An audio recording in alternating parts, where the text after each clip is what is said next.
Smack! Two brand-new, dark red divorce decrees were slammed onto the table. The clerk at the family court, eyes dull from witnessing too many endings, spoke in a robotic monotone. All right, you two. From this moment on, your marriage is legally dissolved. Ethan Cole reached out, his fingertips trembling slightly as he picked up his copy. The word dissolution branded itself into his vision like a hot iron, sending a spasm of pain through his chest. He looked up at the woman opposite him, Vanessa Sterling, the woman he had loved for 3 years, the woman for whom he had learned to cook, for whom he had sacrificed his career, for whom he had lowered himself into the dust. Right now, there was no nostalgia on her face, only an unburdened relief and a chilling indifference. Ethan, we're square. Vanessa stood up. From her Hermes Birkin bag, she pulled out a wallet, deliberately extracted $200 bills, and tossed them in front of Ethan as if dismissing a beggar. Take it. For the cab fare. Her voice was colder than the winter rain lashing against the windows. Don't come looking for me. Let's just pretend we never knew each other. With that, she turned on her heels and walked away, the click-clack of her stilettos echoing her finality. She left Ethan staring at her elegant, retreating back. Ethan looked at the $200 on the table and the glaring divorce decree. The blood rushed to his head. 3 years. 3 whole years of marriage. He had quit a promising career to become a house husband, serving her hand and foot like she was a queen. And what did he get in return? $200 as a severance package? A massive wave of humiliation forced him up from his chair. He chased after her. Vanessa! He caught up to her at the courthouse entrance. Outside, the rain was coming down in sheets. Vanessa was standing on the steps. A man in a sharp Armani suit was considerately holding a black umbrella over her. Ethan knew the man. Julian Thorne, Vanessa's college sweetheart, who had just returned from overseas a few days ago. He was the reason Vanessa had demanded the divorce. My true love is back. Let's get a divorce. That was exactly what she had said, lightly, as if commenting on the weather. At this moment, Julian's hand was intimately resting on Vanessa's waist. He looked at Ethan with the smug, contemptuous gaze of a victor. Well, if it isn't Mr. Cole, Julian said, deliberately raising his voice. What? 200 wasn't enough. I guess Uber is getting expensive. How about I add another 300? Make an even 5. Lucky number. He actually pulled 3 more bills from his wallet and held them out. The gaze of passers-by pricked Ethan like needles. His face flushed a deep, angry red. He clenched his fists so hard his nails dug into his palms. He looked at Vanessa, the woman who used to curl up in his arms and promise forever, now watching his humiliation like a stranger, completely unmoved. Vanessa! His voice was hoarse with rage. Is this how you treat me? 3 years of marriage, and in your eyes, it's worth $200. Vanessa finally spoke. She glanced at Julian, a flash of impatience in her eyes, as if Ethan's mere existence was embarrassing her in front of her soulmate. Ethan, can you grow up? We're divorced. You and I have nothing to do with each other anymore. That 200 was me giving you a final bit of dignity for old time's sake. Don't be ungrateful. As for our marriage, she scoffed, the sound cutting into Ethan's heart like a knife. You're a soft man who lived off his wife. You think you deserve to talk to me about feelings? Let me tell you, the most disgusting thing I ever did was marry a loser like you. Now, take your money and get out of my sight. Just looking at you makes me feel dirty. She hooked her arm through Julian's and slid into a red Porsche 911 parked at the curb. The engine roared, kicking up a spray of muddy water that splashed directly onto Ethan's pants. Then, they sped off, leaving Ethan standing alone in the torrential downpour. He looked at the divorce papers in his hand and the soggy, wrinkled bills. His mind was blank. Humiliation, anger, heartbreak. All the emotions swirled together into a dead silence of despair. He laughed, a sound uglier than crying. Turns out, the last 3 years were just a joke. He had given everything like a fool, only to be treated worse than a dog. The rain fell harder. The freezing water mixed with hot tears on his face. He didn't know how he walked down the steps or where he was going. The whole world had turned into a gray ocean, and he was a lonely boat about to sink. Just then, as crech, the ear-splitting sound of tires locking on asphalt cut through the rain. An out-of-control black Bentley spun like a mad bull, hydroplaning straight toward a woman on the sidewalk who was looking down at her phone under an umbrella. It happened in a split second. The woman seemed frozen, unable to react. A tragedy was imminent. Ethan's brain didn't have time to think. His body moved faster than his consciousness. In that moment, he forgot his despair. He only knew someone needed help. Look out! He roared, sprinting with every ounce of strength he had left. He slammed into the woman, shoving her hard out of the path of destruction. Crunch! The impact was deafening. Ethan felt like he'd been hit by a freight train. His internal organs shifted violently. Agony engulfed him instantly. In the last second before his consciousness plunged into darkness, he caught a glimpse of the woman he had pushed away, standing in the rain. She had a face of unparalleled beauty and eyes that were deep, dark, and cold as ice. Consciousness felt like sinking into a deep sea, surrounded by endless darkness and cold. Ethan thought he was dead. That would be fine. If he were dead, he wouldn't have to think anymore. He didn't know how much time had passed before a sliver of light pierced the dark. He struggled to open his eyes. Above him was a pristine white ceiling and a crystal chandelier emitting a soft glow. The air smelled faintly of antiseptic mixed with an indescribably expensive fragrance. Where is this? Since when did hell have such luxurious decor? He moved his fingers, and a wave of pain rushed through his body, making him gasp. You're awake? A cool, crisp female voice sounded from the side. Ethan turned his head with difficulty. A woman in a sharp black business suit and gold-rimmed glasses stood by the bed. Her expression was professional and detached, like an emotionless AI. Are you the Grim Reaper? Ethan's throat was dry as sandpaper, his voice raspy. The woman paused, then pushed up her glasses. Mr. Cole, you're joking. This is the executive VIP ward at City General. You've been in a coma for 2 days due to multiple soft tissue contusions and a mild concussion. Hospital? Ethan realized he wasn't dead. The memory of the spinning Bentley and the woman he pushed returned. The woman, the one I pushed. Is she okay? He asked instinctively. Thanks to you. The chairwoman is unharmed, the woman replied, her tone devoid of gratitude. Chairwoman, Elena Frost, the woman clarified. The sole owner of Frost Enterprises. That is the person you risked your life to save. Elena Frost. The name was legendary. In this city, Elena Frost was a myth, a taboo. Legend had it that she took over her family's bankrupt business and, with an iron fist, rebuilt it into a commercial empire spanning real estate, finance, and tech in just 5 years. She was undeniably the richest woman in the city. Legend also said she was breathtakingly beautiful, but cold as ice and ruthless in business. Countless suitors had crashed and burned trying to get close to her. She never appeared in public, remaining the city's mysterious shadow queen. Ethan never imagined his instinctual act would save such a titan. Before he could process the shock, the door to the ward pushed open silently. A woman walked in. She wore a perfectly tailored white dress, no jewelry, her jet black hair cascading loosely over her shoulders. Even so, the moment she appeared, the room seemed to brighten. It was a face that defied description, features refined like a master sculptor's greatest work. Yet combined, they radiated an icy distance. Especially her eyes, deep, frigid like stars in a winter night, devoid of human warmth. She was Elena Frost. Ethan looked at her and forgot to breathe. Elena walked to the bedside and looked down at him. Her gaze lingered on his face for a few seconds before she spoke. Her voice matched her presence. Clear, cold, temperatureless. You saved my life, so I owe you a life. Tell me, what do you want? Money? Real estate? Company shares?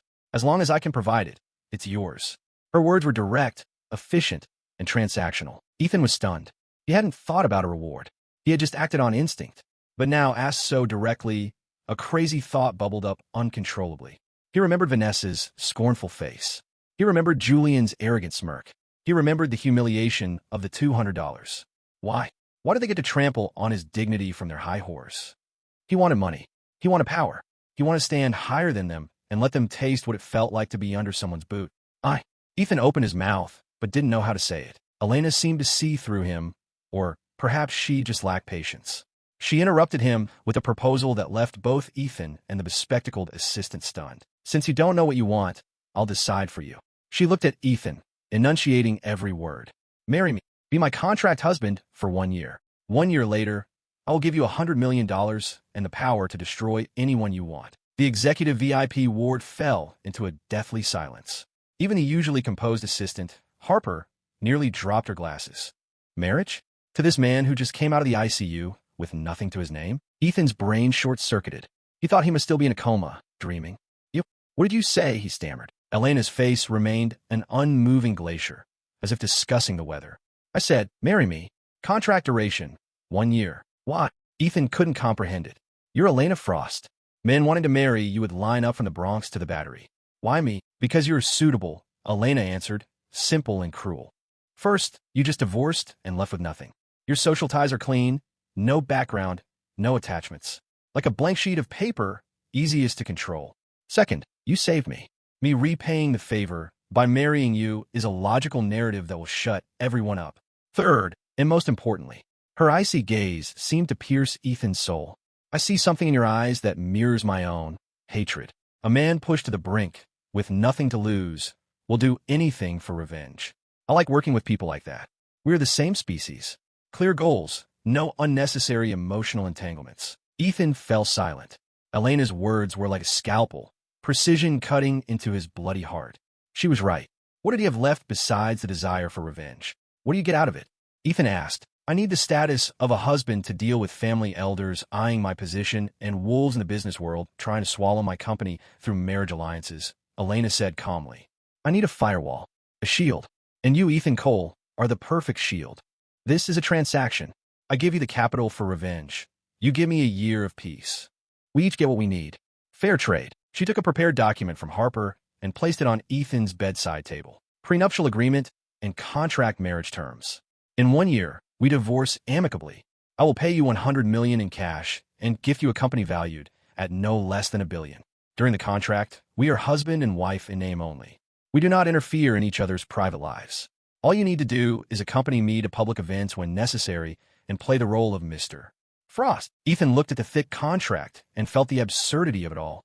He had just escaped a humiliating marital prison, and now he was voluntarily jumping into a more luxurious, colder one. But Vanessa's sneer, Julian's arrogance, the $200 burning a hole in his memory. He didn't want to be the man under the boot anymore. He wanted revenge. He wanted those two to pay the ultimate price for what they did. And this contract was his only ticket to hell. Or perhaps to a vindictive paradise. What if I refuse? Ethan asked. You can certainly refuse, Elena said, her tone unchanged. As a reward, I will still give you $10 million in cash, enough to live comfortably for the rest of your life. Then we are even. You go your way, I go mine. 10 million versus 100 million, a company and the power of a god. The choice didn't even require thought. Ethan's eyes shifted from struggle to hesitation, finally settling into a cold resolve. He reached out and picked up the contract. All right, he looked at Elena. I'll sign. With the pen Harper handed him, he signed his name at the bottom of the contract. When the last stroke landed, he felt that the humble, weak Ethan who still believed in love had died in that hospital bed. The survivor was a new soul, living only for vengeance. Good. The corner of Elena's mouth seemed to twitch almost imperceptibly. From now on, you are my husband. She turned to her assistant. Harper, make the arrangements. We go to City Hall this afternoon to get the license. Also, send word out. By the entire Kensington complex. Consider it my wedding gift to Mr. Frost. The Kensington? That was the complex where Vanessa lived. Ethan's heart skipped a beat. He looked up at Elena. All he saw in her deep eyes was a flicker of amusement, the look of a hunter spotting prey. This woman was even more terrifying than he imagined. Ethan woke up wrapped in softness. Not a hospital bed, but the most comfortable mattress he had ever touched. He opened his eyes to a massive master bedroom, easily 1,000 square feet, with a wall of floor-to-ceiling windows. Outside, the morning sun bathed a breathtaking view of the city skyline. He was in the penthouse of the city's most exclusive address, the Olympus penthouse. This was his and Elena's marital home, though naturally they slept in separate rooms. On the nightstand sat a brand-new, custom matte black smartphone and a sleek black credit card with no markings. He turned on the phone. No bloatware, just an encrypted messaging app and a dialer. A message popped up from Harper. Good morning, Mr. Cole. The chairwoman has gone to the office. Your breakfast is ready. The walk-in closet is stocked for you. The black card has no spending limit. Please use it freely. Your task for today is to familiarize yourself with your new identity and handle any personal matters you wish. Enjoy. Handle personal matters? Ethan looked at those words, a cold smile forming on his lips. He knew this was Elena's first test. It was also the first knife she was handing him. He walked into a closet larger than his old apartment. The clothes, from casual wear to tuxedos, shoes to accessories, were all top-tier designer brands, tailored perfectly to his measurements. He randomly selected a casual Givenchy outfit. The man in the mirror had the same face, but the aura was entirely different. The subservience was gone, replaced by an icy confidence. After a simple breakfast, Ethan went downstairs. In the garage sat a row of cars that would make a collector weep. Rolls-Royce, Ferrari, Lamborghini. He eventually chose the most low-key option, a black Maybach. A driver was already waiting. Where to, Mr. Cole? The Kensington leasing office, Ethan said flatly. 30 minutes later, the Maybach pulled up to the Kensington sales center. Ethan stepped out, striding inside. The sales agent saw him exit the Maybach, saw the designer clothes, and swarmed him like sharks smelling blood. Sir, hello. Are you here to view a unit? The Kensington is the most sought-after property in the district. I'm not here to look, Ethan interrupted. He scanned the room, walked straight to the manager's office, and pushed the door open. Inside, a heavy-set middle-aged man was on the phone. Seeing someone barge in, he scowled. Who are you? Don't you know how to knock? Ethan ignored him, sat in the chair opposite, and tossed the black card onto the desk. The Kensington. I'm buying the complex. His voice wasn't loud, but it hit the room like a grenade. The manager froze, forgetting to hang up the phone. Excuse me, I said, call your owner. From today on, this building belongs to me. Ethan crossed his legs, sounding as casual as if ordering a glass of water. The manager looked at the mysterious black card, then at Ethan's undeniable aura of authority. Cold sweat instantly beaded on his forehead. He hung up and dialed his boss with trembling fingers. Hello, Mr. Boss. There's a Mr. Cole here. He says he wants to buy the whole complex. The rest went smoother than a dream. In the face of the black card's terrifying purchasing power, negotiations were unnecessary. Within an hour, the paperwork was done. Ethan was officially the new owner of the Kensington. The first thing he did was have the property manager pull the file for Unit 502. Vanessa Sterling. Looking at the name, Ethan's eyes remained dead calm. He picked up the phone and dialed the internal line. This is the new owner, Mr. Cole. Send a text to the tenant in 502 immediately. Tell her the rent is 3 days overdue. Give her 24 hours to pay in full or immediate eviction. Sign it. The new owner, Mr. Cole. Hanging up, Ethan stood by the window, looking at the familiar residential tower nearby. He knew Vanessa would get that text soon. He was looking forward to it. He couldn't wait to imagine the look on her face when she realized her fate was in the hands of the ex-husband she despised. The first pawn of revenge had been played. The Kensington, Unit 502. Vanessa was lounging on the sofa, a face mask on, scrolling through her phone. Julian was in the kitchen, wearing a cute pink apron, clumsily preparing lunch. Babe, just a few more minutes. My special steak is almost ready. Julian called out, fishing for a compliment. Vanessa didn't even look up, giving an impatient. Life after the divorce had been blissful. Without that loser, Ethan, cluttering up the place, the air felt cleaner. Julian was terrible at housework, but he was sweet, rich, and knew how to spoil her. That was the life she wanted. As for Ethan, he was probably eating instant noodles in some basement with his $200. The thought made Vanessa smirk. Ping. Her phone buzzed. A text. She tapped it. Dear Kensington Unit 502 tenant Ms. Sterling, note that your rent is 3 days past due. Please pay within 24 hours or immediate eviction proceedings will commence per contract terms. New owner, Mr. Cole. Vanessa frowned so hard her face mask nearly cracked. What the hell? She ripped the mask off and sat up. She had wired the rent to the landlord days ago. How could it be overdue? An eviction? This new owner had some nerve. What's wrong, babe? Julian walked out holding 2 plates of charred, unrecognizable steak. Nothing. Vanessa suppressed her rage. Property management sent a text by mistake. She didn't want Julian to know the apartment was rented. She dialed the property manager immediately. Hello, management? What is wrong with you people? I pay my rent. Why are you threatening eviction? Who is this new owner? He thinks he's tough? Put him on the phone. The manager's tone was unexpectedly firm. I'm sorry, Ms. Sterling. We checked, and your payment has not cleared. As for the new owner, his orders are absolute. If you don't pay in 24 hours, we will regrettably have to remove you. Vanessa was sputtering. Just you wait. I'm coming down there. She hung up, made up a lie about a hair appointment, grabbed her car keys, and stormed out. She was going to see exactly who this Mr. Cole thought he was. Meanwhile, Julian watched her leave, confused. He picked up her phone, which she'd left on the couch, and opened the text. Seeing new owner, Mr. Cole, he laughed. Mr. Cole? Don't tell me it's that loser, he muttered to himself, deleting the text. It had to be a coincidence. A man who couldn't afford his own shoes couldn't buy an apartment complex. It was a joke. He sat down and took a bite of his steak. His face turned green. Ugh, tastes like rubber. Suddenly, he kind of missed Ethan's cooking. Vanessa drove her red Porsche like a maniac to the leasing office. She kicked open the manager's door and slammed her purse on the desk. Tell that Mr. Cole to get his ass out here. The office was empty except for the trembling manager. Ms. Sterling, please calm down. Mr. Cole, he just left. Left? Where?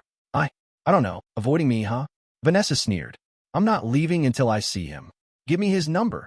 That's against policy. Policy. Vanessa grabbed his collar. I'll ruin you in this town if you don't. The door pushed open again. Ethan walked in. He had changed into an even sharper Versace casual suit. He was casually tossing a car key in his hand. A key for a car worth more than her life. Behind him stood two bodyguards in black suits and sunglasses. He glanced at the scene, unfazed. He walked straight to the manager. Is it handled? The manager nearly cried with relief, breaking free from Vanessa to bow to Ethan. Mr. Cole, yes. The notice was sent. She is here. Vanessa stared at Ethan, paralyzed. The designer clothes, the bodyguards, the aura of wealth. Was this the same man who wore discount t-shirts and rode an electric scooter to buy groceries? Ethan, she shrieked. How is this you? What's going on? Where did you get the money? Ethan finally looked at her. His gaze was calm, indifferent, looking at her like she was a noisy stranger. Ms. Sterling, watch your tone. We are divorced. My affairs are none of your business. He paused, a mocking smile touching his lips. All right, friendly reminder. You have 22 hours left. If you can't afford the rent, I can personally sponsor you $200. The mention of the $200 was a slap in the face. Humiliation trop Himmel. She lunged at him. Ethan, you bastard. You won the lottery, didn't you? Give me the money. We were still married recently. That's community property. Half is mine. The two bodyguards stepped forward like a wall, blocking her effortlessly. Ethan looked at her shrewish behavior and found it pathetic. He shook his head, unwilling to waste breath, and turned to leave. Stop. Vanessa chased him outside. She watched Ethan approach a global limited edition, red Ferrari LaFerrari parked at the curb. In the driver's seat sat the woman with the gold-rimmed glasses. Harper. Vanessa's brain went blank. Her Porsche looked like a cheap toy next to this multi-million-dollar hypercar. Just then, Julian pulled up. He saw Vanessa pulling at a man's car door and realized it was Ethan. Rage blinded him. The loser was harassing her. He jumped out and ran over, reaching to drag Ethan out of the car.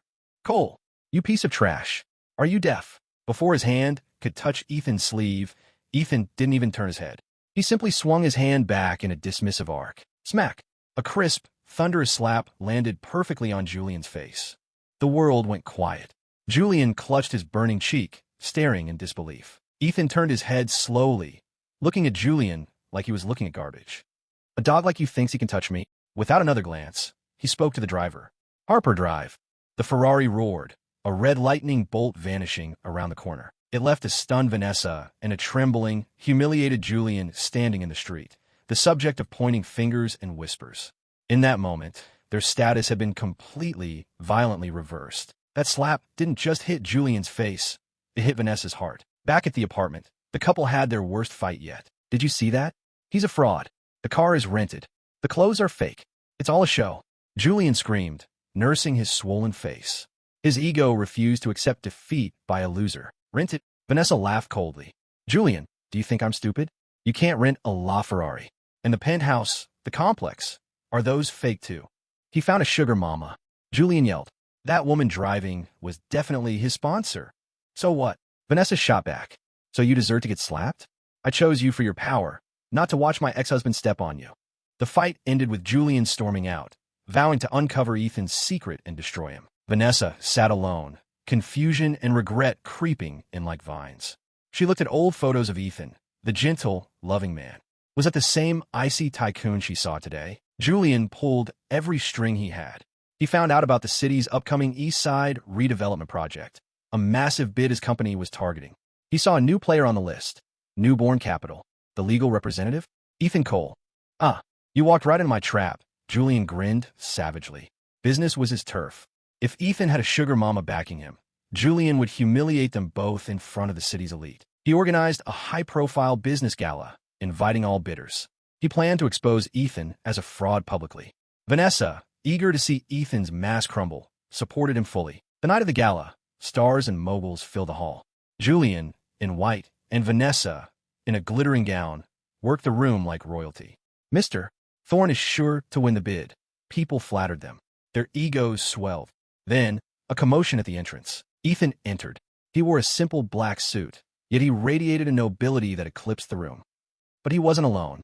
On his arm was a woman. When she stepped into the light, the room gasped. Elena Frost, the reclusive, all-powerful queen of business. She was appearing. With a man? Julian and Vanessa's smiles froze. Ethan's sugar mama was Elena Frost. This wasn't a sugar mama. This was a nuclear deterrent. Elena walked Ethan to the stage, took a microphone, and spoke, her voice clear and cool. Thank you all for coming. I have one announcement. She raised her glass, looking at Ethan with a rare softness. Allow me to introduce my husband, Ethan Cole. Furthermore, regarding the East Side project, Frost Enterprises will fully fund Mr. Cole's newborn capital as a strategic partner. She turned her gaze to Julian, who looked ready to faint. As for Mr. Thorne's company, I hear your majority shareholders have recently become very interested in a tech project of mine. They've decided to divest from you. A death sentence. Julian's legs gave out. She had bought out his shareholders. His company was a hollow shell. Vanessa stood paralyzed, staring at the power couple on stage. Her white moonlight wasn't even qualified to be Ethan's rival anymore. What kind of man had she thrown away? Regret, bitter and toxic, flooded her veins. The gala became Julian and Vanessa's nightmare. Julian's company was teetering on bankruptcy, and Vanessa was the laughingstock of high society, the woman who dumped a dragon for a lizard. Desperate to save face and win Vanessa back, Julian gambled on a charity auction. He mortgaged his remaining assets to buy the Azure Tear, a sapphire necklace Vanessa coveted. He had to prove he could still provide. At the auction, Ethan and Elena were present. When the necklace appeared, Julian bid aggressively. $5 million, $6 million. Ethan drawled from his seat, not even raising a paddle. $8 million. Julian sweated. $10 million, 15, 20, 30 million. Julian screamed, eyes red. Oh. Ethan shrugged, turning to Elena. Never mind. It's just a piece of glass. Too ugly for you, babe. Let him have it, babe. The word came out naturally, making Elena smirk. Julian felt like he'd been slapped again. Ultimately, he secured the necklace, an item with a market value of barely $8 million, for the astronomical price of $30 million. He won, but at a price that ruined him, for something his rival deemed trash. He put the necklace on Vanessa, but her eyes were glued to Ethan. Then, the host announced the finale. A unique treasure donated by Ms. Elena Frost, the Heart of Eternity pink diamond necklace. It is also the token of love between Ms. Elena Frost and Mr. Ethan Cole. The crowd gasped. 100-carat legend. Starting bid, $1. But Ms. Frost has one condition. This item will only be sold to someone she deems worthy. Elena stood, took the microphone, and looked at Ethan. While I was in danger, he saved me. When I was alone, he stood by me. He is my heart of eternity. Today, I want to put this on him. She glared at Vanessa, who was fingering her sapphire. Some people wear glass beads and think they are princesses. In the light of a true diamond, they are just a cheap joke. She clasped the priceless diamonds around Ethan's neck. Vanessa felt the $30 million necklace around her throat turn into a heavy, burning shackle of shame. The shadow of bankruptcy drove Julian insane. He blamed Ethan for everything. He decided to play dirty, targeting Ethan's family. He dug up Frank Cole, Ethan's deadbeat father who had abandoned him 20 years ago to gamble and drink. Julian paid Frank to stage a scene. Son becomes rich, abandons sick father. He wanted to destroy Ethan's reputation with a moral scandal. Outside Frost Enterprises, Frank Cole knelt with a banner written in blood-red paint. Ungrateful son Ethan Cole. Return my blood money. Reporters swarmed. Frank wept for the cameras. I raised him. Now he's the son-in-law of a billionaire and won't give me a dime for surgery. The internet exploded. Phoenix man abandons dad. The public turned on Ethan. Julian and Vanessa watched from a car, grinning. Try to get out of this. Ethan walked out of the building, surrounded by security. He looked at the crying man with dead eyes. Reporters shoved mics in his face. Is it true? Ethan walked up to Frank, crouched down, and stared. Frank stopped crying, unnerved. Ethan stood up, grabbed a microphone, and faced the cameras. Let me introduce you. This is indeed my biological father. The crowd buzzed. He admitted it. A father who gambled away our home when I was 5, broke my mother's leg, and vanished for 20 years. A husband who didn't show up when my mother died of cancer. A strictly biological donor who ran here today for $30,000, acting with others to frame his own biological son. Ethan's words were calm, brutal nails in Frank's coffin. Frank went pale. The reporters were stunned. Ethan pulled out a checkbook and a pen. You want money? He wrote a check, ripped it out, and slapped it against Frank's cheek. Kneel straight. Call me sir. Say it once, I give you $1 million. Say it twice, I feed you for life. Bark for it. The humiliation was absolute. You want to use fatherhood to bind me? I'll show you who the provider is. Frank looked at the check, then at Ethan's demonic eyes. His knees gave way. He collapsed into a pile of filth. In the car, Vanessa felt a chill run down her spine. She realized for the first time how terrifying Ethan truly was. Frank's clumsy farce ended with the internet rallying behind Ethan. Julian was finished, arrested for fraud and corporate espionage. Vanessa was ruined by association, kicked out by her parents, fired, and shunned by society. She had truly lost everything. That night, it rained again, just like the day of the divorce. Vanessa, holding a broken umbrella, stood by the lake at their university, their old spot. It was their anniversary. She gambled that Ethan would come, and he did. The black Rolls-Royce pulled up. Ethan stepped out into the rain, not bothering with an umbrella.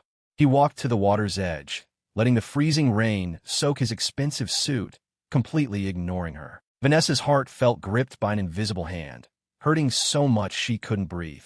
She crawled over, soaking wet, tears mixing with rain. Ethan, he didn't look at her. He took something from his pocket, a tarnished silver ring, a $20 ring from a street stall, their first promise. He tossed it into the lake. Plop, gone. Vanessa broke. She grabbed his leg, hugging it tight. I was wrong. Ethan, I was so wrong. I shouldn't have betrayed you. Please, take me back. I'll do anything. I'll be your servant. She wailed like a lost child. Ethan looked down at the woman, clinging to his leg. His eyes held no anger, no mockery, just silence, like the dead lake. He let her cry until she ran out of breath. Then he spoke, his voice light, but sharp enough to sever the last thread of her hope. Vanessa, do you know your problem? It isn't that you're a gold digger. It isn't that you're snobbish. She looked up, hope flickering in her eyes. Your problem is that you never understood what exactly you threw away. Your repentance, your tears. To me, they have no value. Just like that $200 you threw at me. Dirty. He gently, but firmly, pried her fingers off his leg with his shoe. He turned and walked back to the car. No Josetastion. No. Vanessa screamed, a sound of pure despair. The car door closed. The engine started. The vehicle carrying the man she could never reach again faded into the rain. She was left kneeling in the mud, abandoned by the world, completely alone.